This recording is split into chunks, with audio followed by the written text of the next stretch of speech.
Bismillahirrahmanirrahim. Alhamdulillahil qail wa lanabluwannakum bisyai'in minal khawfi wal ju'i wa naqsin minal amwali was samarat wa naqsin minal Bismillahirrahmanirrahim. وَلَنَبْلُوَنَّكُمْ بِشَيْءٍ مِنَ الْخَوْفِ وَالْجُوعِ وَنَقْصٍ مِنَ الْأَمْوَالِ وَالْأَنفُسِ وَالثَّمَرَاتِ وَبَشِّرِ الصَّابِرِينَ الَّذِينَ إِذَا أَصَابَتْهُمْ مُصِيبَةٌ قَالُوا إِنَّا لِلَّهِ وَإِنَّا إِلَيْهِ رَاجِعُونَ أشهد أن لا إله إلا الله وحده لا شريك له وأشهد أن محمدا عبده ورسوله اللهم صل على سيدنا محمد عبدك ورسولك النبي الأمي وعلى آله وصحبه وبارك وسلم اللهم نور قلوبنا بنور هدايتك كما نورت الأرض بنور شمسك أبدا أبدا برحمتك يا أرحم الراحمين. Tuan-tuan dan puan-puan yang dirahmati Allah sekalian, pada pagi ini saya akan jelaskan maksud firman Allah Subhanahu wa taala yang disebutkan di dalam ayat 155 surah Al-Baqarah yang selalu kita amalkan, terutamanya bila kita mendengar sesuatu yang tidak baik, mendengar berlakunya kematian atau seseorang yang dapat kesusahan, kita akan sebutkan inna lillahi wa inna ilaihi raji'un. Ya, apakah hakikat yang sebenar ucapan kita itu? Sebenarnya apa yang kita ucapkan itu adalah merupakan intisari tauhid. Intisari tauhid.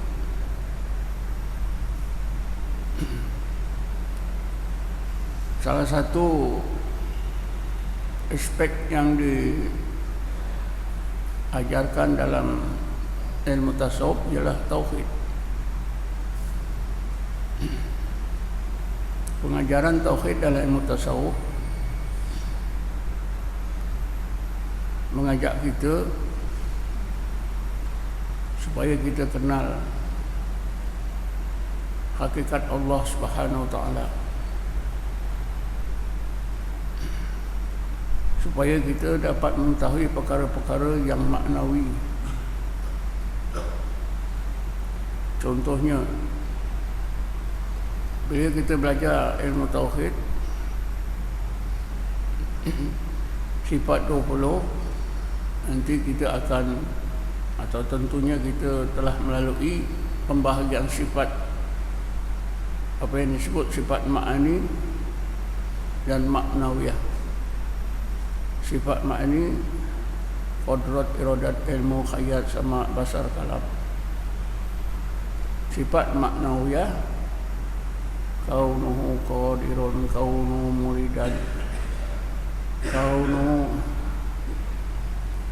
aliman, kaunuhu hayyan, kaunuhu sami'an, kaunuhu basiran, kaunuhu mutakalliman. Jadi bila kita belajar ilmu tasawuf, kita diajak supaya kita sampai kepada sifat maknawi. Tanpa menerusi ilmu tasawuf, kita tak akan sampai kepada sifat maknawi. Kerana sifat maknawiyah itu kerja hati. Sifat makni itu kerja akal. Maknanya kita boleh menggunakan akal untuk menimba, memahami sifat makni. Tapi sifat maknawiyah itu kerja hati kita mesti menggunakan hati yang telah dihidupkan oleh Allah, diberi cahaya oleh Allah Subhanahu Wa Taala, sehingga hati yang hidup dan bercahaya itu mampu menerima dan memahami sifat-sifat maknawiyah. Begitu juga perkara-perkara yang maknawiyah.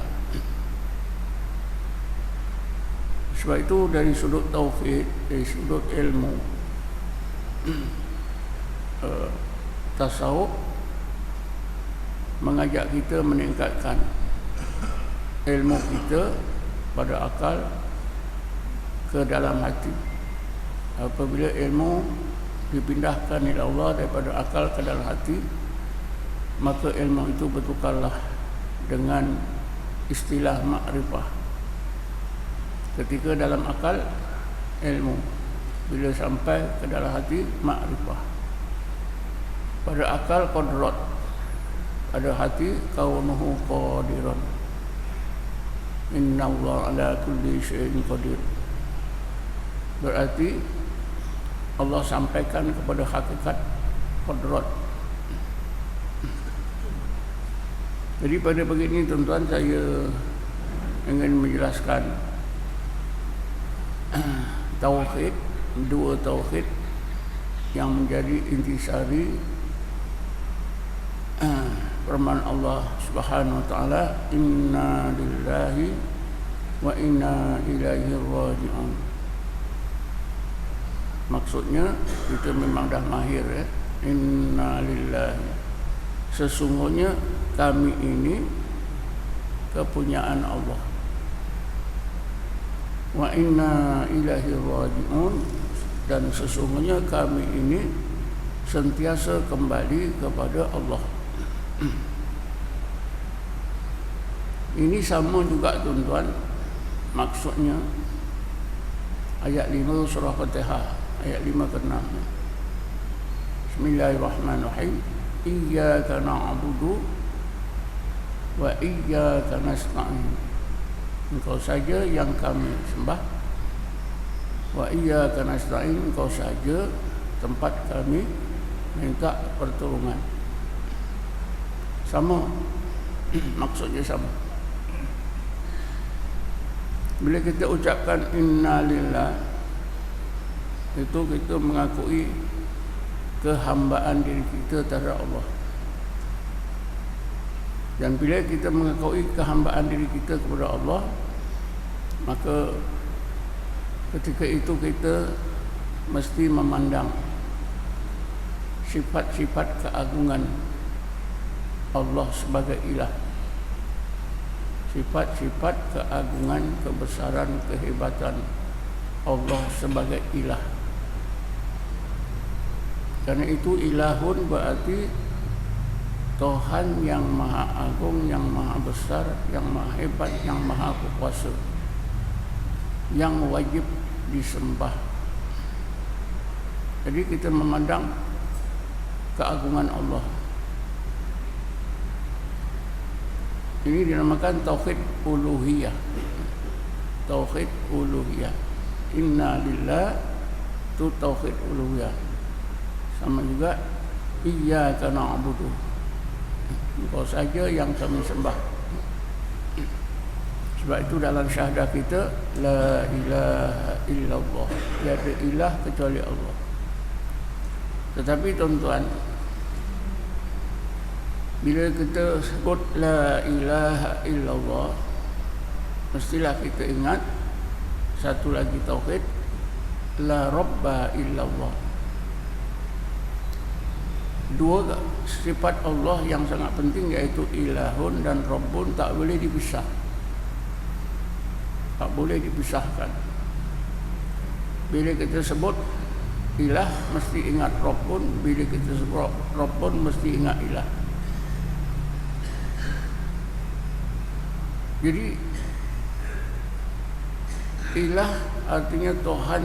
Allah itu sebagai Tuhan kita yang mempunyai berbagai sifat-sifat kebesaran, keagungan, kehebatan yang wajib kita sembah, yang wajib kita taati.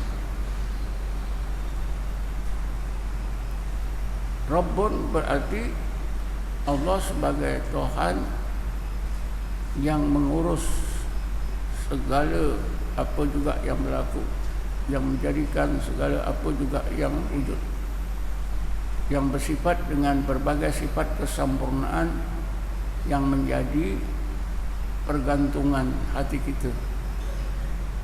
Jadi apabila kita ucapkan inna lillah, ketika itulah kita memandang uluhiyah Allah, sifat-sifat keagungannya. Wa inna ilaihi raji'un, ketika itu kita memandang sifat-sifat kesempurnaan Allah.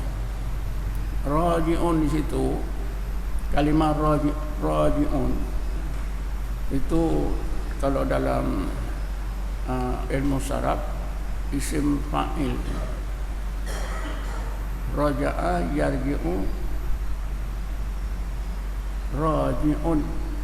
Kalau seorang raji'un, dia orang yang balik. Raji'un itu jamak muzakkar salim, orang-orang yang sentiasa kembali kepada Allah. Kalimah kembali itu, kalimah kembali itu selalu kita fahami ialah kita ini kepunyaan Allah, bila mati kembali kepada Allah. Sebenarnya arti ini betul juga, tapi itu maksud sampingan, maksud yang kecil. Maksud yang penting, yang besar, yang paling mustahak ialah dari sudut tauhid rububiyah. Wa inna ilaihi raji'un, dan sesungguhnya kami ini sentiasa kembali kepada urusan Allah yang maha sempurna. Kembali kepada rububiyah Allah yang maha sempurna.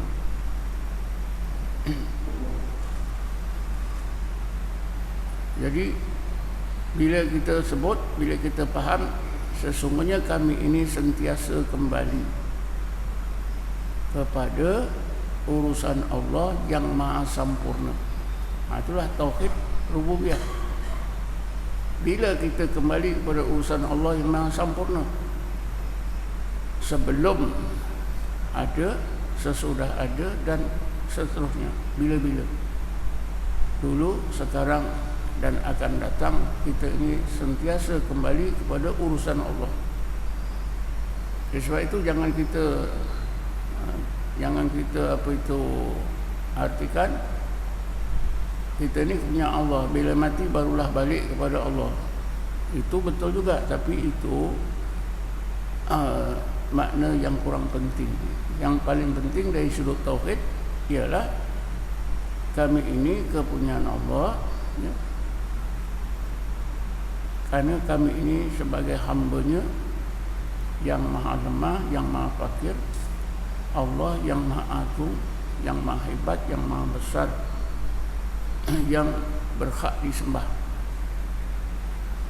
Dan kami ini sentiasa kembali dalam urusan Allah yang maha sempurna, karena Allah itu adalah Rabbul Alamin. Satu contoh tuan-tuan dalam Quran.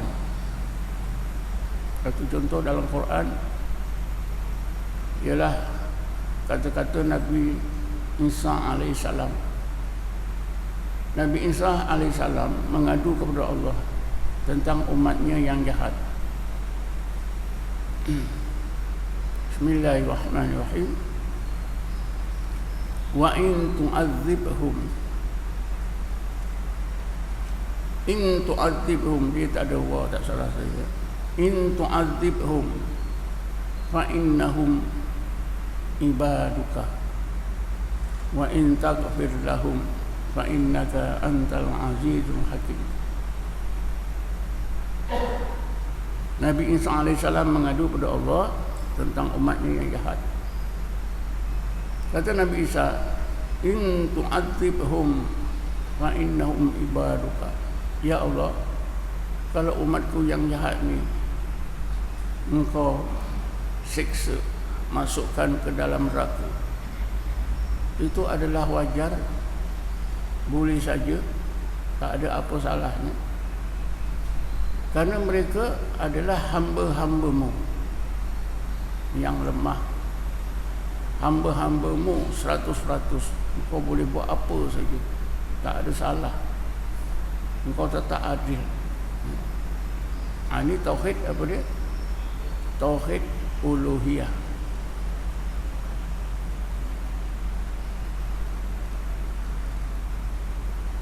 Wa in taghfir lahum fa innaka antal azizul hakim. Sekiranya engkau ampunkan mereka ya Allah, sebaliknya sekiranya engkau ampunkan saja mereka ya Allah, walaupun mereka jahat macam mana pun, itu pun wajar.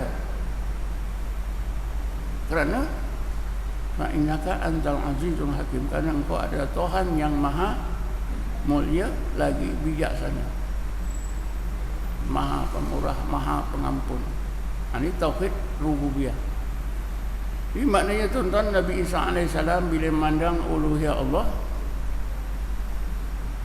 tak ada apa pasal, wajar saja umatnya yang jahat dimasukkan ke neraka, disiksa, nak buat apa saja, kerana Allah itu Tuhan mereka yang maha agung, yang maha besar, yang berkuasa dengan kuasa yang mutlak, kehendaknya mutlak, semuanya mutlak.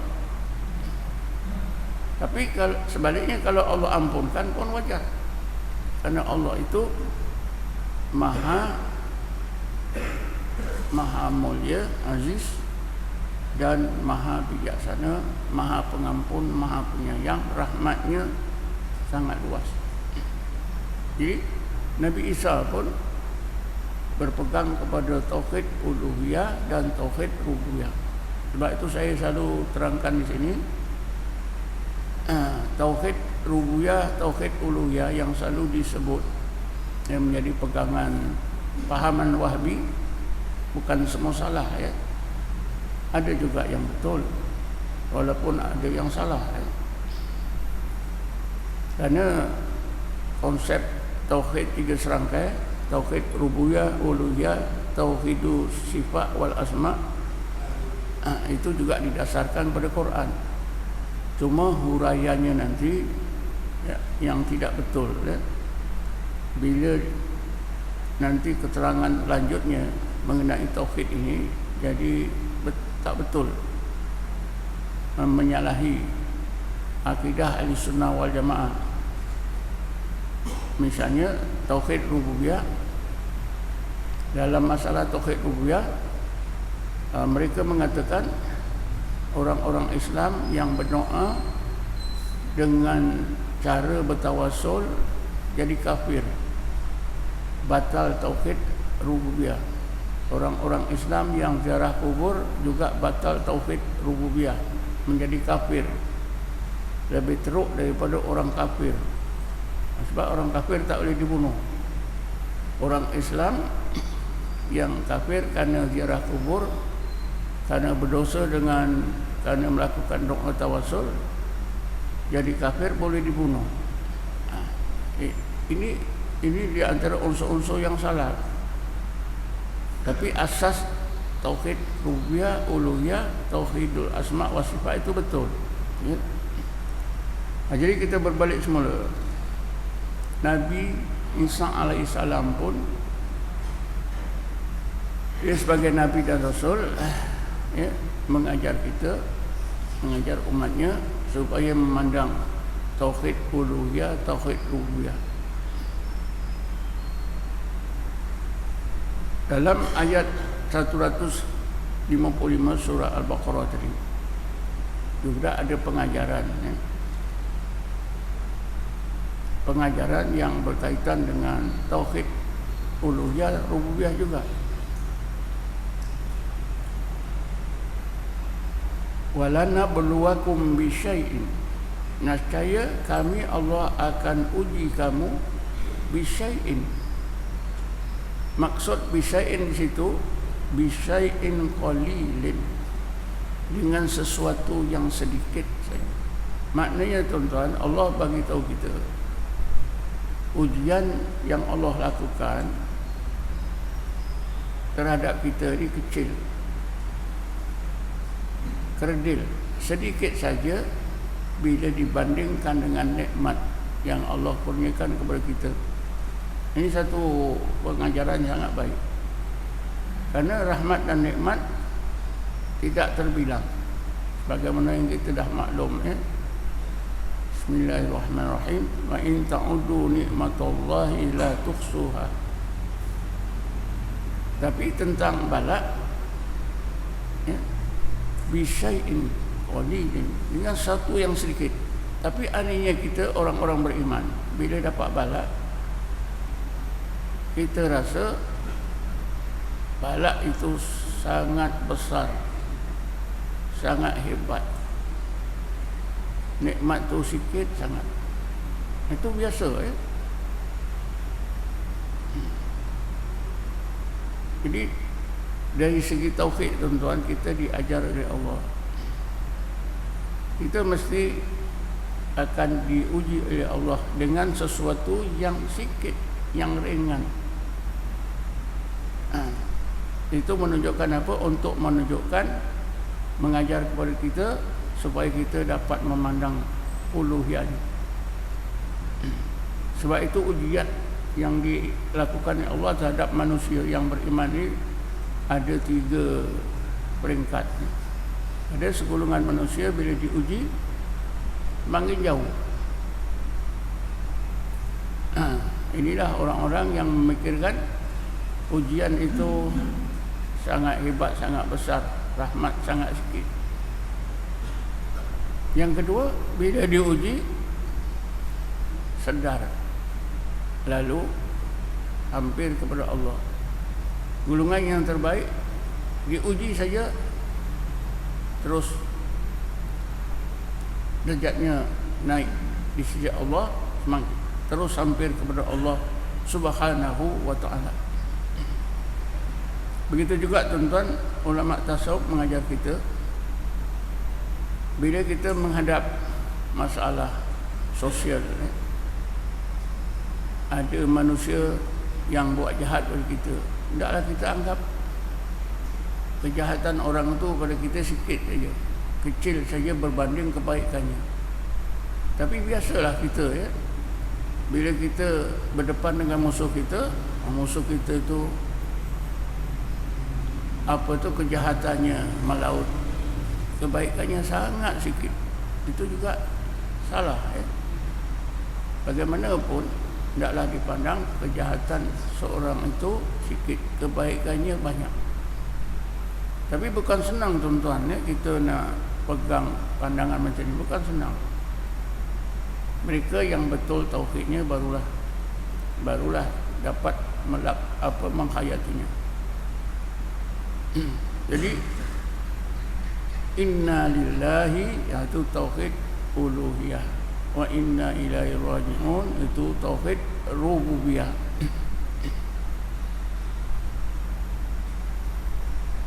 Di dalam ilmu tasawuf memang sangat-sangat ditekankan supaya kita dapat menghayati tauhid uluhiyah dan tauhid rububiyah di dalam hidup kita 24 jam. Karena kita sentiasa berada dalam 2 keadaan,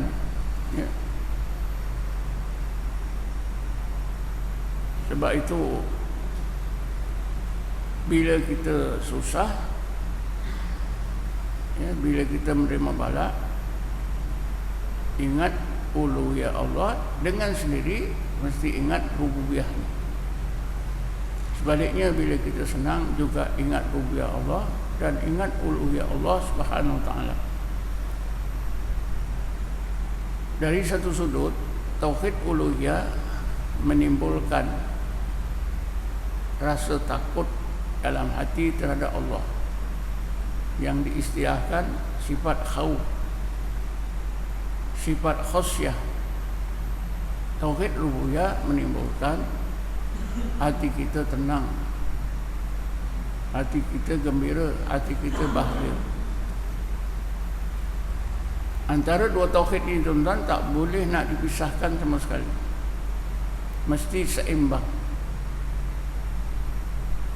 Selalu kita dengar Dan ayat ini pun selalu saya ulang dalam kuliah saya. Bismillahirrahmanirrahim. Wa kadzalika ja'alnakum ummatan wasatan. Demikianlah kami jadikan kamu, wahai umat Muhammad, sebagai ummatan wasatan. Di UKM ada satu ada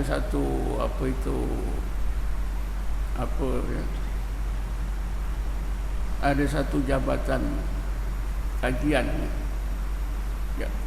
jabatan wasatiyah. Maknanya jabatan ini mengkaji tentang apa yang dimaksudkan kesederhanaan dalam Islam berdasarkan kepada wasatan. Jadi wasatan itu diterjemahkan dengan makna kesederhanaan. Tapi dalam ilmu tasawuf, tuan-tuan, wasatan situ tidak dimaknakan dengan kesederhanaan, dimaknakan dengan keseimbangan. Beza ya, sederhana dengan seimbang itu berbeza. Apa yang dimaksudkan seimbang? Seimbang iktikad seseorang dalam memandang uluhiyah Allah dan rububiyahnya.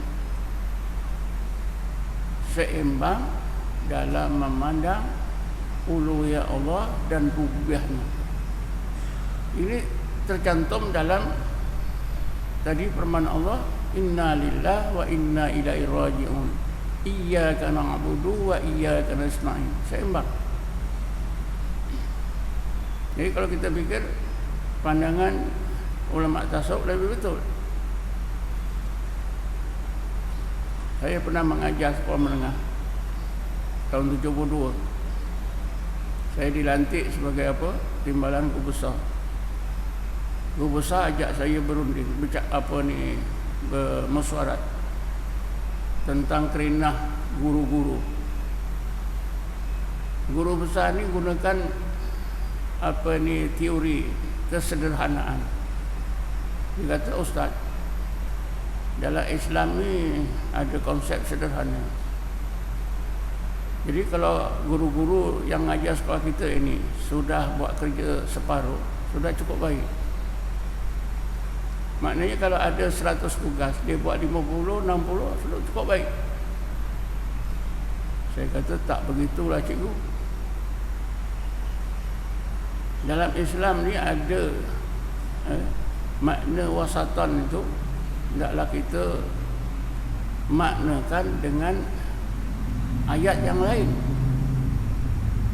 Ayat yang lain mengenai umat Nabi Muhammad ni, Allah Subhanahu Wa Taala berfirman, Bismillahirrahmanirrahim, kuntum khairu ummatin.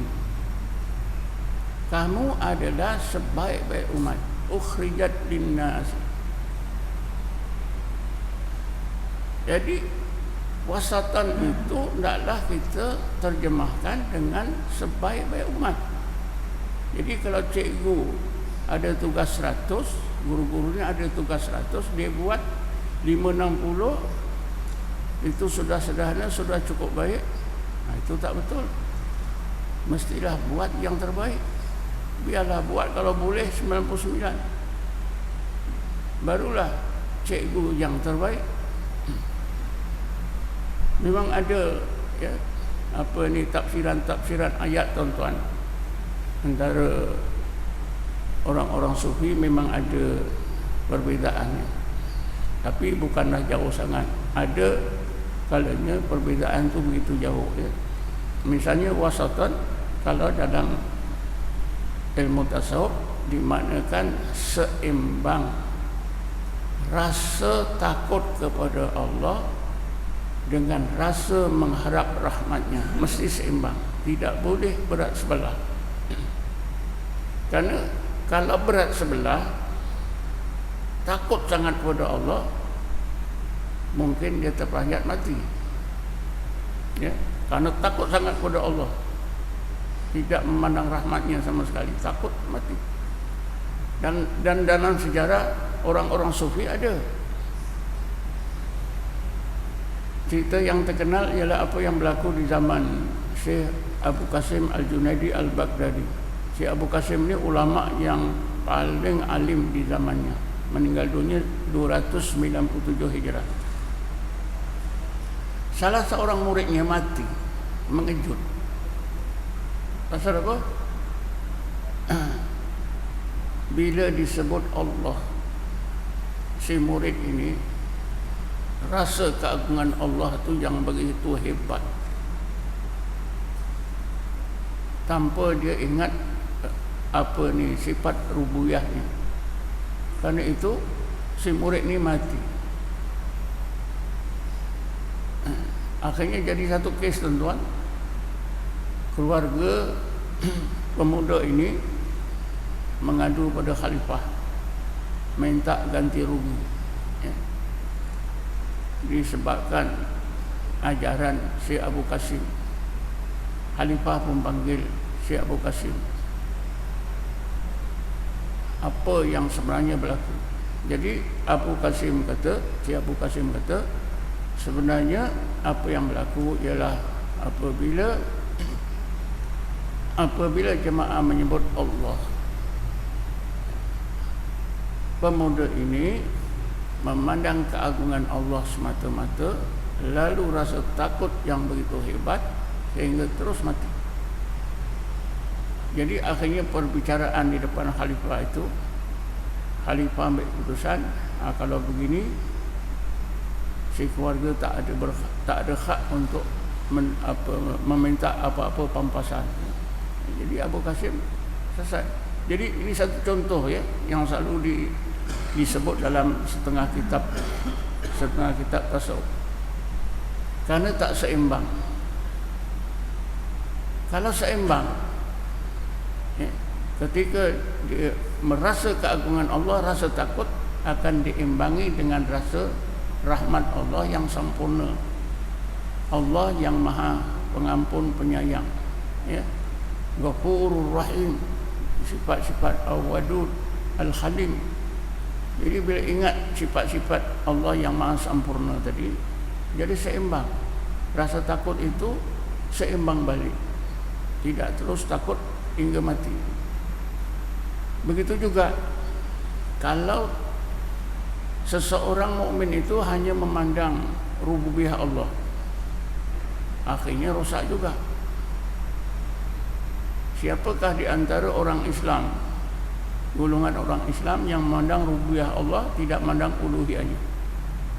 Jawabannya ialah orang-orang Islam yang dipengaruhi oleh ajaran hakikat insan, dipengaruhi oleh ajaran ilmu mengenal diri yang wujud di Asia Tenggara. Mereka yang belajar ilmu mengenal diri ini, tuan-tuan, akhirnya bila sampai kepada tauhid rububiyah, sampailah kepada kesimpulan, ya, urusan masuk neraka, masuk surga itu di tangan Allah sepenuhnya. Urusan Allah maha sempurna. Allah boleh masukkan orang yang jahat ke dalam surga, sebaliknya Allah boleh masukkan orang yang baik ke dalam neraka. Itu urusan Allah sepenuhnya. Jadi kerana itu mereka tak ada tauhid uluhiyah, mereka tak buatlah segala kewajipan agama. Tak solat, tak itu, tak ini. Dan mereka menganggap mereka duduk dalam hakikat tauhid. Ini memang ada, ya. Dan golongan ini pun dah terkenal, sudah tersebar, ya. Orang-orang profesional sangat suka belajar ilmu hakikat. Pasal tak perlu sembahyang, tak perlu apa, semuanya pakai hakikat. Slogan mereka apa dia? Orang duduk dalam hakikat seperti orang duduk dalam rumah. Orang duduk dalam rumah tinggal makan minum. Orang kerja ini di luar rumah. Maknanya kalau dalam hakikat tak ada kewajipan apa pun. Orang yang di luar hakikat saja yang wajib beribadat kepada Allah. Begitu tuan-tuan. Ini puncanya apa? Karena memandang rububiyah Allah semata-mata. Memang penekanan rububiyah itu daripada mula mereka belajar sampailah akhir ditekankan tentang. Jadi tak ada keseimbangan. Hanya tauhid rububiyah, tauhid uluhiyah tidak. Jadi kita simpulkan tuan-tuannya, inna lillahi wa inna ilaihi raji'un itu hakikatnya ialah ucapan yang menjadi intisari kepada tauhid uluhiyah, itu inna lillahi, sama juga iyyaka na'budu dan wa inna ilaihi raji'un itu sama dengan wa iyyaka nasta'in, itu intisari kepada tauhid rububiyah. Jadi ingat saja ya, inna lillahi wa inna ilaihi raji'un itu dua tauhid uluhiyah dan rububiyah. Memang sangat penting kita fahami dan kita pegang. Apapun yang berlaku semuanya sudah ditentukan oleh Allah, mempunyai hikmah yang sangat luas, yang sangat baik, yang kita tak tahu. Kerana urusan Allah itu maha sempurna. Jadi setakat ini saja untuk begini. Wallahu a'lam. Assalamualaikum warahmatullahi taala wabarakatuh. A'udzubillahi minasyaitonir rajim. Bismillahirrahmanirrahim. Wassalatu wassalamu ala asyrafil anbiya'i wal mursalin sayyidina Muhammad wa ala alihi wa sahbihi ajma'in. Allahumma ighfir lana warhamna, Allahumma ighfir lana warhamna, Allahumma ighfir lana warhamna wa li abaina wal ummahatina, li ikhwanina, li akhwatina wa li dhawil huquqil wajib alaina wa li jami'il muslimina wal muslimat wal mu'minina wal mu'minat bi rahmatika ya arhamar rahimin. Allahumma inna nas'aluka imanan da'iman wa qalban khashi'an wa ilman nafi'an wa amalan salihan mutaqabbalan. Allahumma arina haqqa haqqa warzuqna ittiba'ahu, arina al-batila al-batila warzuqna ijtinabah. Rabbana atina fid dunya hasanah fil akhirati hasanah wa qina adzabannar. Rabbana atina min ladunka rahmatan wa hina min amrina rasyada. Wa sallallahu ala sayyidina Muhammadin nabiyil ummi wa ala alihi wa sahbihi wasallam. Walhamdulillahi alamin. Taqabbalallahu minkum.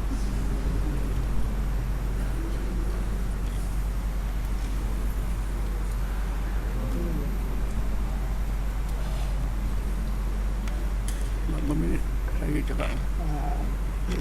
Tengah jam.